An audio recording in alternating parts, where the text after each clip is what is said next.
I'm a gate agent at Oslo Airport, been watching passengers board for 11 years now.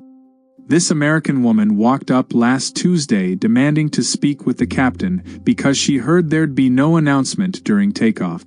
She pulled out her phone showing me Southwest Airlines policies.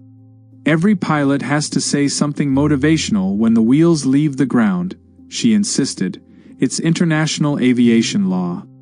I tried explaining Norwegian pilots don't do that, but she wanted it in writing from the International Civil Aviation Organization. Her husband stood there nodding like she'd discovered a major safety violation. The pilot just shrugged when I radioed him, said he'd been flying silent departures for 23 years without complaints. She actually called the U.S. Embassy from the gate because she thought we were violating her rights as an American citizen. My colleague had to show her 6 other flights taking off in complete silence before she believed this was normal here. I work maintenance at Singapore Changi, mostly on the tarmac near the departure gate. Last month this American couple missed their connection because they refused to board until someone explained why the plane was too quiet. They'd watched 3 planes taxi out with 0 engine noise from inside the cabin and decided something was mechanically wrong. The husband was a car mechanic back in Michigan, so he told the gate staff he knows engines, and these ones clearly weren't running properly. Took me 20 minutes to explain modern turbofan noise insulation to this man. He insisted American planes make a healthy roar during takeoff that lets passengers know everything's working correctly. His wife actually recorded our 777 taking off from the observation deck, then played it back at full volume to prove it was suspiciously silent. They demanded a different aircraft. The gate supervisor had to comp them lunch and move them to a later flight just to clear the boarding area. By then they'd convinced 2 other American passengers something was wrong with our entire fleet. My brother manages ground crew at Reykjavik Airport. There was this American family, mom, dad, 3 kids, who got upset when nobody clapped after landing last week. The mom stood up and started slow clapping by herself, looking around expecting others to join in. When nobody did, she got louder, adding a woo-hoo between claps. Her husband joined in, then tried to get their kids involved.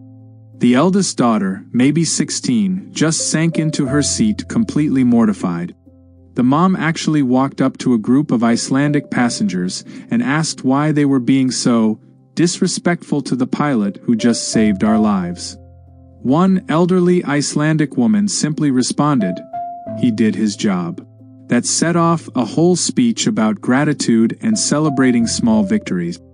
By the time they reached the jetway, other passengers were speedwalking to get away from them. I'm a flight attendant based out of Helsinki, been flying Nordic routes for 9 years. This American businessman in 4C kept pressing his call button during takeoff because I wasn't checking on passengers. He genuinely believed I was required to walk the aisles during the acceleration and make eye contact with everyone to ensure they felt seen and valued during this vulnerable moment. When I explained we're strapped into jump seats during takeoff and landing for safety, he argued that American flight attendants always walk around waving and giving thumbs-up signs. The pilot does a big speech about living your best life, and then you guys walk around radiating positive energy. He told me, dead serious.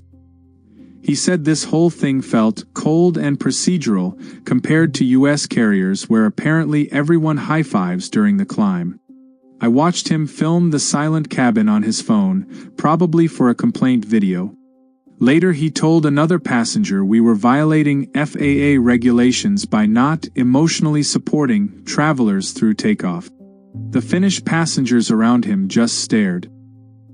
My cousin works the check-in desk at Copenhagen Airport, handles mostly transatlantic flights. There was this American woman last September who demanded to change her seat because she'd been placed next to the window and needed to see the flight attendant's face during takeoff for reassurance.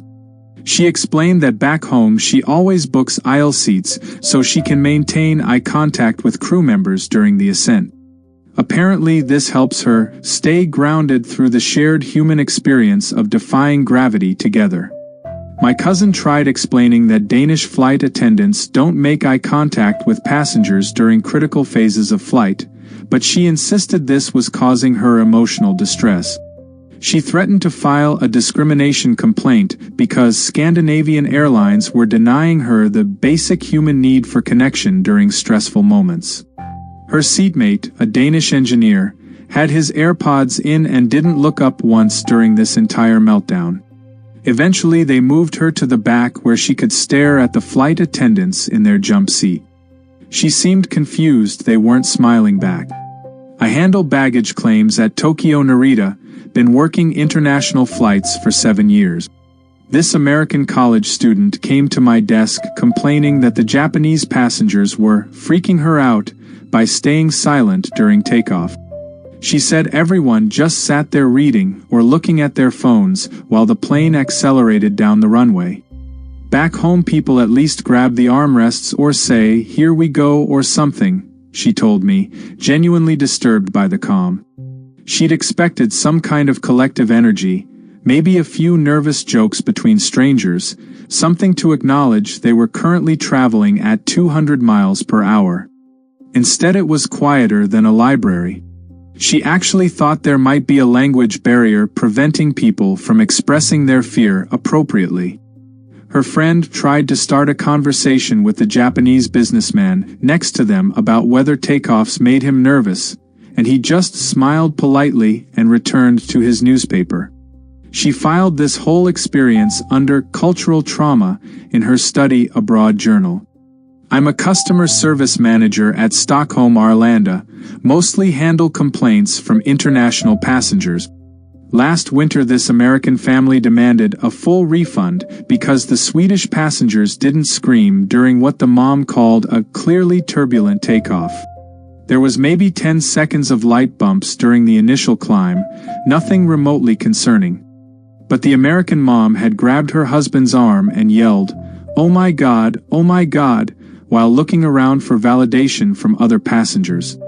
When nobody reacted, she convinced herself everyone was either in shock or hiding their terror poorly. She told me Swedish people must be trained from birth to suppress their survival instincts. Back home, everyone would have gasped at minimum, she explained, demonstrating how Americans appropriately express fear by clutching imaginary armrests and making sharp inhaling noises.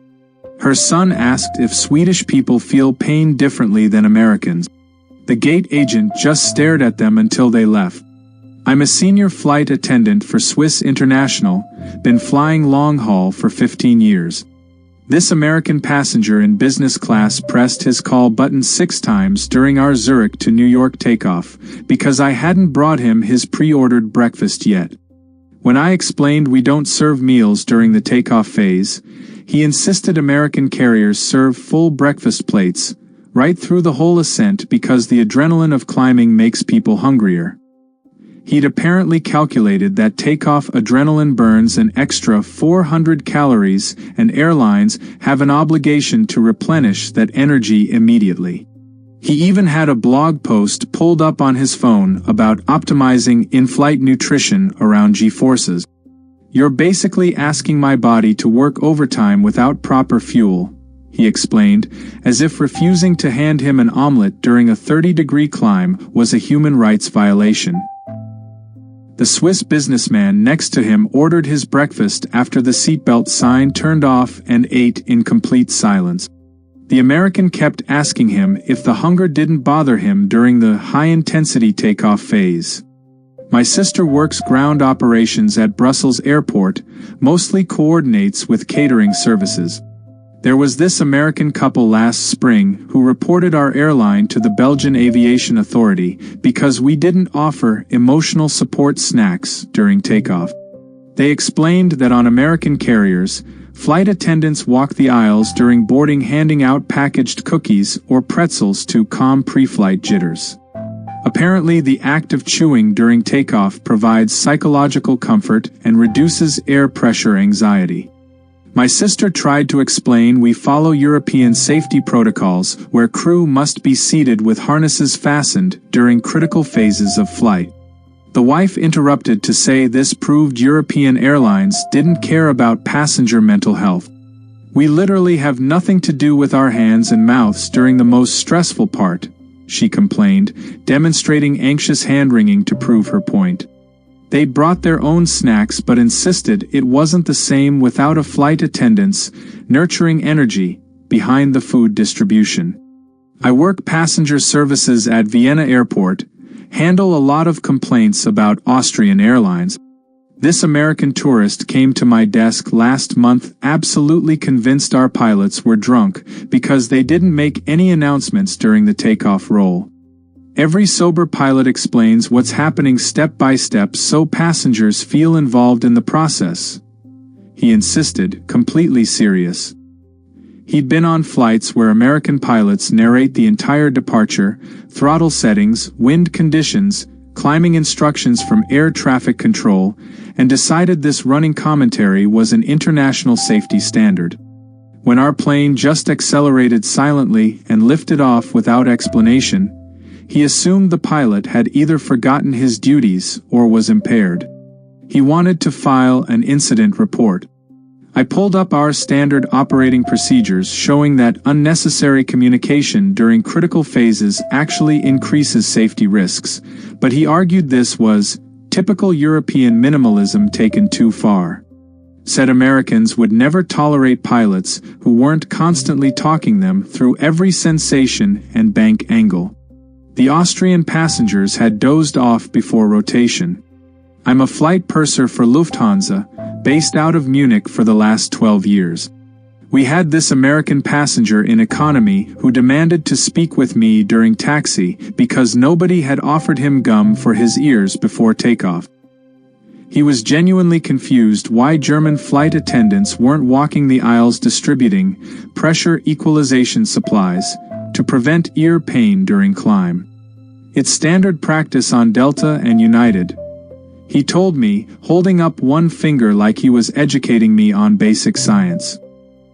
He'd read somewhere that altitude changes require immediate gum chewing and assumed it was regulated by international law.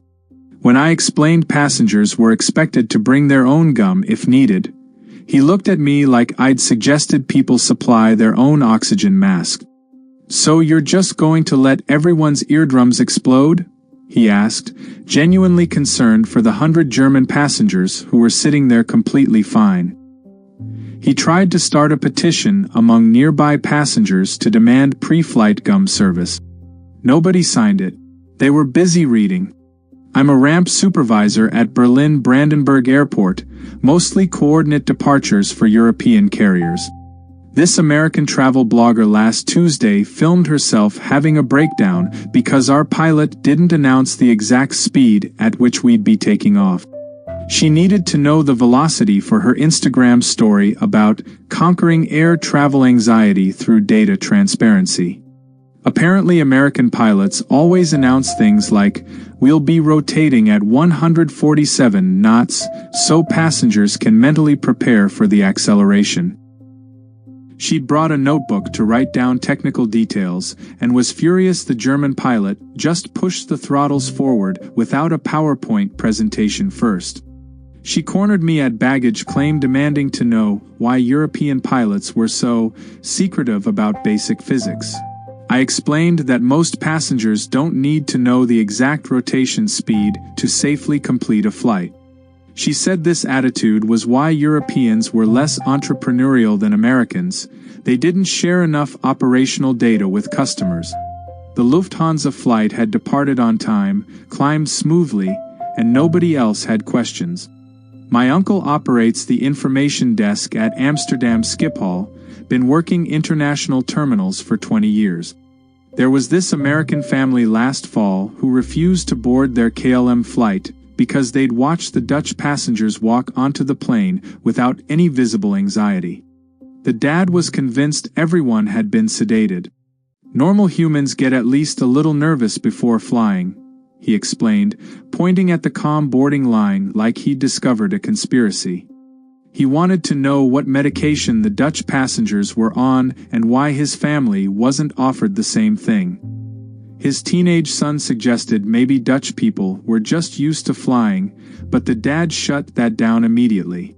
Americans invented aviation, we know what pre-flight emotions look like, he declared, pulling up Wright brothers facts on his phone as proof Americans understood fear better than Europeans.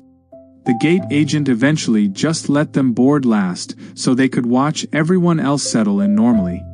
They spent the whole flight staring at sleeping passengers like they were specimens. I'm a lead flight attendant for TAP Portugal, been flying out of Lisbon for 8 years. This American businessman in first class actually got angry at me for not describing the takeoff in sensory detail over the PA system. He said American pilots always narrate the experience like a nature documentary. You'll feel the nose lift, hear the engines reach full power, sense the wheels leave the earth beneath us, so passengers can appreciate the majesty of human achievement. When our Portuguese pilot just flew the plane without commentary, this man took it as a personal insult to his intelligence. I paid for first class, I deserve to know what sensations I should be feeling and when, he told me, dead serious. He'd actually made a list of emotional beats he expected to experience during takeoff and was upset nobody guided him through them.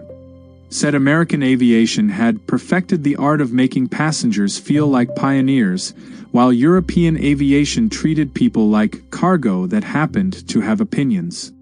The Portuguese passengers were already working on their laptops before we reached cruising altitude. I work ground crew at Prague Airport, coordinate with a lot of low-cost carriers. This American woman last month tried to force open the cabin door during taxi because she needed to tell the pilot something important before takeoff.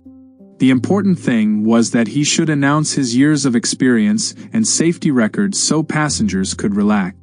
She'd flown Spirit Airlines once where the captain mentioned he'd made 12,000 successful landings, and now she believed all pilots were required to share their credentials before departure. When Czech security stopped her at the door, she argued she was just trying to improve customer service standard. People have a right to know their pilot isn't a total rookie before trusting him with their lives, she explained, as if there were teenagers up front learning to fly on the job. She wanted to personally verify his license and ask about his scariest landing. The Czech passengers just walked around her like she was a temporary obstacle. Nobody else seemed to need a resume from the cockpit crew. I'm a cargo coordinator at Seoul Incheon Airport, been working the international terminal for 6 years. This American passenger last month reported our airline to airport management because Korean passengers weren't gasping during takeoff turbulence. We hit a small air pocket during climb, maybe 3 seconds of bumps, and she literally looked around the cabin waiting for someone to react. When everyone just continued reading or sleeping, she became convinced Koreans were trained to hide fear as part of some cultural stoicism program. She told the gate agent that suppressing natural reactions to danger was psychologically unhealthy and American psychology experts would never approve of this behavior. We express our feelings honestly because it's therapeutic, she explained, like screaming during minor turbulence was a mental health best practice. She'd grabbed the Korean businessman's arm next to her during the bumps, and he just politely moved his arm away and went back to his spreadsheet. She spent the rest of the flight writing emails about how Asian cultures need better emotional intelligence training. The crew ignored her. Everyone else landed perfectly fine without having processed their takeoff feelings out loud. I work the departure lounge at Auckland Airport, mostly handle Air New Zealand's long-haul flights. There was this American couple last winter who demanded to switch airlines because they'd observed New Zealand passengers boarding without proper mental preparation. They'd watched people walk onto the plane like they were getting on a bus, no deep breaths, no last texts to loved ones, no moment of reflection before defying death. The husband insisted Americans take boarding seriously because they understand the statistical risks better. We invented risk assessment, he told me, pulling up some random blog about aviation safety that had nothing to do with boarding procedures. His wife wanted to know if New Zealand had different gravity that made flying less dangerous here, because surely people wouldn't be this casual otherwise. I explained that flying is statistically safer than driving and most people don't need a spiritual moment before takeoff. She said this was exactly the kind of dangerous complacency that leads to accident. The New Zealand passengers had already stowed their bags and were settling in with books. Nobody was having an existential crisis about aluminum tubes flying through the sky. I handle international flight operations at Dubai Airport, coordinate between hundreds of airlines from every continent. The pattern's always the same. Americans arrive expecting a theatrical production every time the wheels leave the ground. They want speeches, commentary, reassurance, eye contact, maybe a countdown. The rest of the world just sits there quietly while pilots do their jobs. I watched an American woman last week try to start a group chant of "We believe in this plane" during taxi on an Emirates flight. The cabin went completely silent except for her voice. She did 3 rounds alone before giving up. Her husband whispered that maybe it was a cultural thing, but she maintained that believing in your aircraft was a universal human need that transcends culture. The Emirati family across the aisle didn't even look up from their tablet. When we lifted off with 0 fanfare, she recorded the silent cabin and captioned it, "Proof that global aviation has lost its soul." Meanwhile, everyone else was already napping or watching movies, unbothered that nobody had congratulated them for surviving another perfectly routine takeoff.